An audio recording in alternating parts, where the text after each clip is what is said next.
గణేశాయ నమ, గాయత్రీదేవ్య నమ, మహాసరస్వతి నమ, మాతాపితృభ్యో నమ. ముందుగా ప్రేక్షక వీక్షణ మహాశీలందరికీ కూడా నమస్కారం.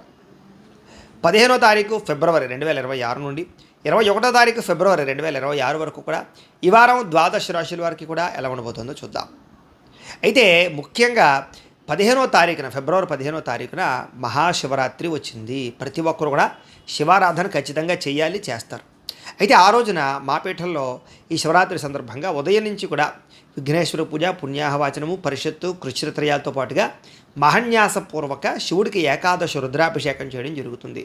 అలాగే పంచాక్షరి మూలమంత్రాన్ని కూడా విశేషంగా జపం చేయించడం జరుగుతుంది. అలాగే గణపతి, లక్ష్మీ గణపతి, గాయత్రి, నవగ్రహ రుద్రహోమాలు చేయించడం జరుగుతుంది. అంతేకాదు ప్రదోషకాలు అంటే రాత్రి సమయంలో లింగోద్భవకాలలో కూడా ఈశ్వరుడికి విశేషంగా అభిషేకం చేయించడం జరుగుతుంది. మొత్తం అనేక రకాల 108 రకాల మూలికా ద్రవ్యాలతోటి ఇవన్నీ చేయించిన తర్వాత వీటికి సంబంధించినటువంటి ప్రసాదాన్ని మీకు కొరియర్ ద్వారా పంపించే ప్రయత్నం కూడా చేస్తాం. కాబట్టి ప్రతి ఒక్కరు కూడా ఈ శివరాత్రి రోజు చేసేటటువంటి అద్భుతమైనటువంటి ప్రక్రియలో అందరూ పాల్గొనవచ్చు. దీనికి మీ గోత్రాలు పేర్లు మాకు తెలియజేసినట్లయితే మీ గోత్రాల పేర్లు మేము రాసుకుని ఈ యొక్క అభిషేకాలు, పూజలు, హోమాలన్నీ నిర్వర్తింపచేసి వాటికి సంబంధించినటువంటి ప్రసాదాన్ని మీకు కొరియర్ ద్వారా పంపించే ప్రయత్నం చేస్తాం.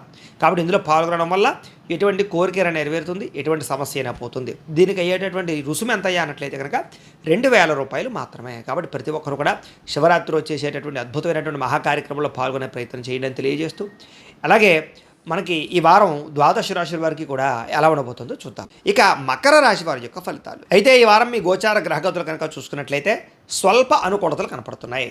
ఏ పని ఎవరి చేత చేయించాలో, ఎప్పుడు ఏ పని చేయాలో బాగా అర్థమవుతుంది మీకు. భార్య యొక్క సహకారం భర్తకి, భర్త యొక్క సహకారం భార్యకి చక్కగా లభిస్తాయి. పరువుకి, ప్రతిష్టతకి, గౌరవానికి ఎక్కువ ప్రాధాన్యత ఇస్తారు. ఎలాంటి కష్టాలు వచ్చినా సరే తట్టుకుని ఎదరకు వెళ్ళగలుగుతారు. ప్రశాంతంగా ఒంటరిగా కాలం గడపడంతో పాటుగా మంచి నిర్ణయాలు తీసుకోగలుగుతారు. కొత్త విషయాలు తెలుసుకోవాలన్న తపన చాలా బ్రహ్మాండంగా పెరుగుతుంది. స్త్రీ పురుష వ్యామోహాలు మాత్రం బాగా ఎక్కువైపోతున్నాయి. కాబట్టి వ్యామోహాల విషయంలో జాగ్రత్త. వివాహేతర సంబంధాల జోలికి వెళ్ళకండి. ఇక వృత్తిపరంగా, ఉద్యోగపరంగా, వ్యవహారపరంగా మంచి అవకాశాలు అయితే మీకు రాబోతున్నాయి. కాబట్టి వాటిని చక్కగా అందిపుచ్చుకునే ప్రయత్నం చేస్తారు. మీ టాలెంటు, మీ సామర్థ్యము, మీ స్కిల్స్ నిరూపించుకోవడానికి కృషి చేయడం ద్వారా ఆర్థిక ప్రగతిని పొందగలుగుతారు.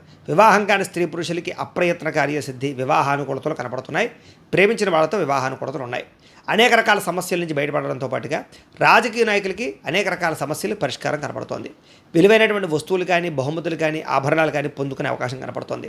ఆర్థికంగా ఎదగడానికి కూడా మంచి అవకాశాలు మీకు రాబోతున్నాయి. వ్యాపార పరంగా కూడా వ్యాపారాన్ని విస్తరించడంతో పాటుగా వ్యాపారంలో తప్పులను సరిదిద్దుకునే ప్రయత్నం చేస్తారు. నూతన వైద్య విధానాల ద్వారా ఆరోగ్యాన్ని మెరుగుపరుచుకోవడము, వ్యాయామాలు చేయడము, భవిష్యత్తు గురించి పెట్టుబడులు పెట్టడం చేసే అవకాశాలు ఉన్నాయి. అలాగే అభివృద్ధి గురించి, మీ భవిష్యత్తు గురించి బాగా కృషి చేస్తారు. విశేషంగా ధనాన్ని సంపాదించే ప్రయత్నం చేయగలుగుతారు.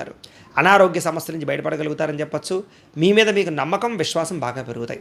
వృత్తిపరంగా, ఉద్యోగపరంగా, వ్యవహారపరంగా ఎటువంటి ఒడిదుడుకులు ఉన్నా సరే తొందరగా వాటి నుంచి అధిగమించుకోగలుగుతారు. మంచి స్థాయికి అయితే వెళ్ళగలుగుతారు. ఎన్ఆర్ఐలు అంటే ఇతర దేశాల్లోని భారతీయులందరికీ కూడా సమస్యల నుంచి బయటపడగలుగుతారని చెప్పచ్చు. ఉద్యోగ అభివృద్ధి కనపడుతోంది. దూర ప్రయాణాలు, విదేశీ ప్రయాణాలు ఖచ్చితంగా కలిసి వస్తాయి. ప్రైవేటు ఉద్యోగులందరికీ కూడా అధికారులతో చక్కని సఖ్యత కనపడుతోంది. ఒడిదుడుకులు తగ్గుతాయి. ఉద్యోగపరంగా సమస్యలు పరిష్కారాలు అవుతాయి. ఉద్యోగ అభివృద్ధి కనపడుతోంది. నిరుద్యోగులు కూడా అతి కష్టం మీద ఉద్యోగ అవకాశాలతో పాటుగా పెండింగ్ పనులన్నీ కూడా కంప్లీట్ అవుతాయని చెప్పచ్చు. ఉద్యోగపరంగా అభివృద్ధి కనపడుతుంది. అలాగే కొత్త వారిని ఎవరైనా ప్రేమిస్తూ ఉన్నా, ఎవరికైనా మీ మనసులో ఉండే ప్రేమ చెప్పాలనుకున్నా, ప్రపోజ్ చేద్దామనుకున్నా కూడా అనుకూలించే సమయంగా కనపడుతుంది. కాబట్టి ప్రయత్నాలు చేయొచ్చు. ఆదాయం కన్నా కొంచెం ఖర్చు అధికంగా కనపడుతుంది. కాబట్టి ఖర్చుల విషయంలో జాగ్రత్త తీసుకోండి. సమయానికి, అవసరానికి అయితే మాత్రం డబ్బులు చేతికి అందుతాయి. దానికి తగ్గ పెట్టుబడులు, వ్యాపార పెట్టుబడులు పెట్టగలుగుతారు. భూములు, గృహాలు, బంగారము, వస్తువులు, వాహనాలు, యంత్ర పరికరాలు లేదా వాహనాలు లాంటివి ఎక్కువ కొనుగోలు చేయడానికి అవకాశాలు ఉన్నాయి. అలాగే గృహం లేని వారికి ప్రభుత్వ గృహలబ్ధులతో పాటుగా గృహం కట్టుకుని కొనుక్కునే అవకాశాలు ఉన్నాయి. సినిమా, టీవీ, మీడియా రంగాల వారు కూడా అవకాశాలతో కూడుకున్నటువంటి గుర్తింపు లభించే అవకాశం కనపడుతోంది. భార్యాభర్తల మధ్య అన్యోన్యత, ప్రీతితో పాటుగా కలయికలు కనపడుతున్నాయి. కుటుంబ సమస్యలు పరిష్కారాలు చేసుకోగలుగుతారు. అలాగే కుటుంబంలో ఉండే వ్యక్తులతో కలిపి ఆస్తి తగాదాలు, కోర్టు తగాదాలు, లేకపోతే పార్టీషన్ వ్యవహారాలు, ఆస్తి లావాదేవీలు ఏమైనా ఉన్నా కూడా పెద్ద మనుషుల ద్వారా చర్చించుకుని పరిష్కరించుకునే ప్రయత్నాలు చేయగలుగుతారు. అప్పుల బాధల నుంచి చక్కగా బయటపడగలుగుతారు. గృహ నిర్మాణ పనులు కూడా కలిసి వస్తాయి.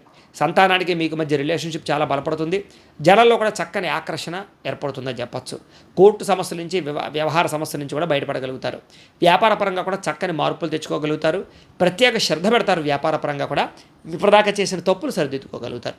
విడిపోయినటువంటి వ్యక్తులు కానీ, స్నేహితులు కానీ, బంధువులు కానీ తిరిగి కలుసుకునే అవకాశాలు బాగా కనపడుతూ ఉన్నాయి. ఇక విద్యార్థులు కూడా మనోధైర్యం బాగా పెరుగుతుంది. అలాగే సాంకేతిక పరిజ్ఞానం పట్ల అవగాహన పెరుగుతుంది, కంప్యూటర్ విద్యల పట్ల ఆసక్తి పెరుగుతుంది, స్కూళ్లలో కాలేజీలో మంచి పేరు తెచ్చుకోగలుగుతారు, మంచి ర్యాంకులు ఉత్తీర్ణతా శాతం కనపడుతోంది. ఉద్యోగులందరూ కూడా పోటీ పరీక్షల్లో విజయం కనపడుతోందని చెప్పొచ్చు. నూతన ఉద్యోగ విద్యా అవకాశాలు బ్రహ్మాండంగా కనపడుతూ ఉన్నాయి. మానసిక స్థైర్యం పెరుగుతుంది, కొత్త నిర్ణయాలు తీసుకోగలుగుతారు. స్త్రీలకి ఆభరణ యోగ్యత, వస్తుప్రాప్తి, వస్త్రప్రాప్తి, భోగాలు అనుభవించే అవకాశాలు, శారీరక కోరికలు తీరే అవకాశాలు ఉన్నాయి. వ్యాపారస్తులకు అన్ని రంగాల వారికి కూడా వ్యాపారపరంగా విశేష ధన ప్రాప్తితో పాటుగా వ్యాపారపరంగా డబ్బులు రొటేషన్ అవ్వడము, మొండి బకాయిల వసూలు, ఆర్థిక ప్రగతి కనపడుతున్నాయి. ఏది ఏమైనా కూడా ఒక్కసారి మీ పర్సనల్ జాతకం కూడా ఎలా ఉందో ఒకసారి చూపించుకుని, ఏదైనా దోషాలు ఉంటే వాటికి పరిహారాలు చేయించుకుని ముందడుగు వేసినట్లయితే మీకు రాబోయే రోజులు ఇంకా శుభప్రదంగా ఉంటాయని తెలియజేస్తూ